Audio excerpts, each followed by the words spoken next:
అందరికీ నమస్తే అండి. 10 సంవత్సరాల అధికారం చేతిలో ఉండేసరికి అధికార మదం విపరీతంగా నెత్తికెక్కింది. అసలు మాటలు కళ్ళు నెత్తికెక్కి మాటలు ఎలా పడితే అలా వచ్చాయి. చంద్రబాబు గారిని అరెస్ట్ చేస్తే హైదరాబాద్లో టీడీపీ అభిమానులు ఎవరు కూడా ఆందోళన చేయకూడదంట. కానీ వీళ్ళు మాత్రం కవితని ఢిల్లీలో అరెస్ట్ చేస్తే ఈడీ అరెస్ట్ చేస్తే హైదరాబాద్లో ఆందోళన చేయొచ్చంట, ఢిల్లీలో చేయరంట. ఇలా కొన్ని అంటే ఎవరి గురించి మాట్లాడుతున్నానో తెలుసు కదా, కేటీఆర్, కేసీఆర్, టీఆర్ఎస్ పార్టీ వాళ్ళ గురించి. 10 సంవత్సరాలు తెలంగాణలో అధికారంలో ఉన్నారు. విపరీతంగా అధికార మదం మామూలుగా తలకెక్కల, నియంతృత్వం ఒళ్ళంతా పాకిందనమాట. సో దాంతో మొన్న ఒక 6 నెలల కిందట జరిగిన ఎన్నికల్లో ప్రజలు స్పష్టమైన తీర్పు ఇచ్చారు, అధికారం కోల్పోయారు.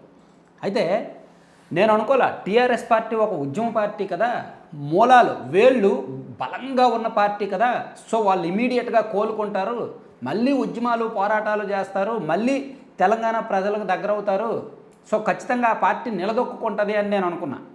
కానీ ఇప్పుడు పరిస్థితి చూస్తే తెలంగాణ రాష్ట్రంలో ఆల్మోస్ట్ టీఆర్ఎస్ పార్టీ అడ్రస్ లేనట్టే. ఆ పార్టీ నాయకులు చెల్లాచెదురైపోతున్నారు. ఆ పార్టీ కార్యకర్తలు బయటకు రావడానికి కూడా ఇష్టపడట్లా. సో ఎందుకు ఈ కారణం ఏమిటి? ఒకటి మెయిన్ కేసీఆర్ గారి నియంతృత్వ ధోరణి.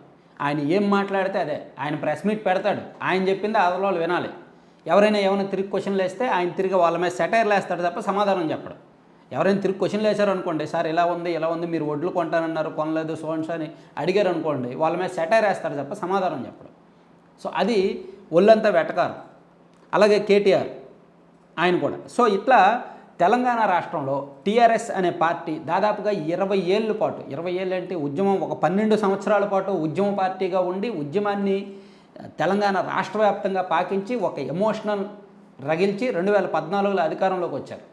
అలా 2018లో కూడా మంచి మెజార్టీతో ఇంకా ఎక్కువ ఓట్లతో గెలిచారు. ఇప్పుడు పాతాళానికి వెళ్ళిపోయే పరిస్థితి వచ్చింది. అయితే ఇక్కడ ఈ సందర్భం నేను ఎందుకు చెప్తున్నానంటే, అధికారం చేతిలో ఉన్నప్పుడు చేయకూడని తిక్క పనులన్నీ కూడా చేశారు, ఏదో పనులన్నీ చేశారు. ఫోన్ ట్యాపింగ్లు, మీడియా వాళ్ళ ఫోన్ ట్యాపింగ్లు, ఏబిఎన్ రాధాకృష్ణ గారి ఫోన్ కూడా ట్యాప్ చేశారంట. నిన్న వచ్చింది ఆ వార్త బయటికి. ఎవరైతే అప్పుడు ఉన్నారో దానికి కారకులు వాళ్ళే నేరుగా స్టేట్మెంట్ ఇచ్చారు. ఏబిఎన్ రాధాకృష్ణ గారి ఫోన్ కూడా ట్యాప్ చేశారంట. అలాగే ప్రతిపక్ష నాయకుల ఫోన్లు చాలామందివి, బండి సంజయ్ది, ధర్మపుర అరవింద్ది, అలాగే రేవంత్ రెడ్డి గారిది, వాళ్ళ టీంది, కాంగ్రెస్ పార్టీలో ముఖ్య నాయకులది, వీళ్ళందరూ ఫోన్లు ట్యాప్ చేసి వీళ్ళు ఎవరితో మాట్లాడుతున్నారు, ఏం మాట్లాడుతున్నారు, వీళ్ళు ఎవరెవరిని కలుస్తున్నారు, వీళ్ళ ఆఫీసుల చుట్టూ నిఘా పెట్టడం, వీళ్ళు ఎవరితో మాట్లాడుతున్నారు, ఇదంతా చేశారు. చేసి మూట కట్టుకున్నారు. ఏం చేశారు? ఎన్నికల్లో గెలిచారా? లేదు కదా. ఏం చేయాలో అది చేయలే. మళ్ళీ అధికారంలో ఉండాలంటే ఏం చేయాలి అనేది చేయలే. ఎదుటి వాళ్ళని తొక్కాలంటే ఏం చేయాలో అది చేశారు. అందుకే అధికార మదం అన్నాను నేను, అందుకే కళ్ళు నెత్తికెక్కే అన్నా నేను అంత అగ్రెసివ్గా మాట్లాడడానికి రీజన్ అదే. ఎప్పుడైనా సరే ప్రజలు అధికారంలోకి ఇచ్చారు అంటే ఒక రీజన్ ఉండాలి, దాన్ని సద్వినియోగం చేసుకోవాలి. సో మనకు అంతా బాగానే కనిపిస్తుంది, మనం బాగానే పరిపాలించాం అనుకుంటాం, దళిత బంధు ఇస్తున్నాం, అది ఇస్తున్నాం, ఇది ఇస్తున్నాం, గెలిచేస్తాం అనుకుంటాం. కానీ ప్రజలు ఇచ్చిన తీర్పు మాత్రం స్పష్టంగా ఉంటుంది. సో ఇప్పుడు తెలంగాణ రాష్ట్రంలో మొన్న లోక్సభ ఎన్నికలు జరిగాయి మనతో పాటే.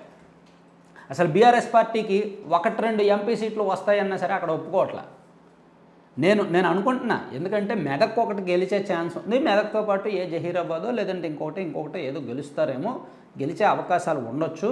2 సీట్లు అయితే టీఆర్ఎస్ పార్టీకి ఖచ్చితంగా వస్తాయని నేను అంచనా వేస్తున్నా, నా పర్సనల్ అంచనా. కానీ నేను అక్కడ ఉన్న చాలామందిని అడిగితే టీఆర్ఎస్ పార్టీకి 0 లేదా 1 అంటున్నారు, 1 లేదా 0 వస్తాయి, అంతకుమించి రావు అంటున్నారు. సో ఎంత అవమానం అండి. 2019 లోక్సభ ఎన్నికల్లో 9 ఎంపీ సీట్లు గెలిచారు. 2014 లోక్సభ ఎన్నికల్లో 11 ఎంపీ సీట్లు గెలిచారు. అంతకుముందు జరిగిన 2009లో పొత్తులో భాగంగా కదా, పొత్తుకెళ్ళారులే. సో చివరి 2 ఎన్నికల్లో కూడా మంచి స్థానాలు గెలుచుకున్నారు, ఓటింగ్ పర్సంటేజ్ కూడా బాగుంది. ఇప్పుడు ఖాతా తెరుస్తారా లేదా అనేది భయంగా ఉందంట. మేబీ మ్యాక్సిమం వస్తే 1 వస్తుంది అంటున్నారు. మరి ఇది పరువు తక్కువ కాదా? ఇంతకాలం ఉద్యమం చేసి, ఉద్యమం పునాదుల మీద రాజకీయం చేసి, రాజకీయం బ్యాక్గ్రౌండ్తో అధికారం చేపట్టి, అధికారంతో కళ్ళు నెత్తికెక్కి, అధికార మతంతో చెయ్యకూడనివన్నీ చేసేసి ఇప్పుడు ఆ పార్టీ ఉనికి కోల్పోయే ప్రమాదంలో పడిందనమాట. శత్రువుల్ని ఎక్కువ తయారు చేసుకుంటే అంతే.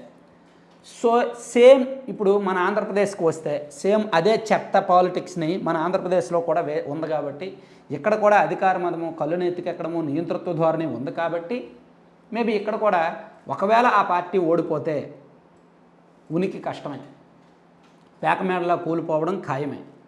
నమ్మి ఆ పార్టీని నమ్మి పార్టీ అధినేతను నమ్మి ఎవరు ఇప్పుడు కేసీఆర్ గారు ఎమ్మెల్యేలకు ఎవరికి అపాయింట్మెంట్లు ఇవ్వరు. ఇప్పుడు ఎమ్మెల్యేలు ఎందుకు అంత పెద్ద పెద్ద ముఖ్య నాయకులు కూడా పార్టీ మారిపోవడానికి కారణం ఏంటి? కేసీఆర్ గారు ఫామ్ హౌస్లో ఉంటాడు, వారంలో 5 రోజులు అక్కడే ఉంటాడు, సచివాలయానికి రాడు, కనీసం ఎమ్మెల్యేలకి మంత్రులకు కూడా అపాయింట్మెంట్లు ఉండవు. సీఎం ఏపీలో కూడా అంతేగా, ఏపీలో కూడా సచివాలయానికి రాడు మన సీఎం గారు. అలాగే ఎమ్మెల్యేలకు అపాయింట్మెంట్లు ఉండవు. వాళ్ళు 10 సంవత్సరాల కళ్ళునెత్తికెక్కితే వీళ్ళకి 5 సంవత్సరాలకే. సో అక్కడ తీర్పు ఎలా వచ్చింది? తెలంగాణ ప్రజల తీర్పుని బట్టి మరి ఆంధ్రప్రదేశ్ ప్రజల తీర్పు కూడా అటువంటి తీర్పే ఇస్తారా లేదా అనేది ఆసక్తికరంగా మారింది. సో జూన్ 4వ తేదీని చూద్దాం ఏం జరుగుద్ది అనేది.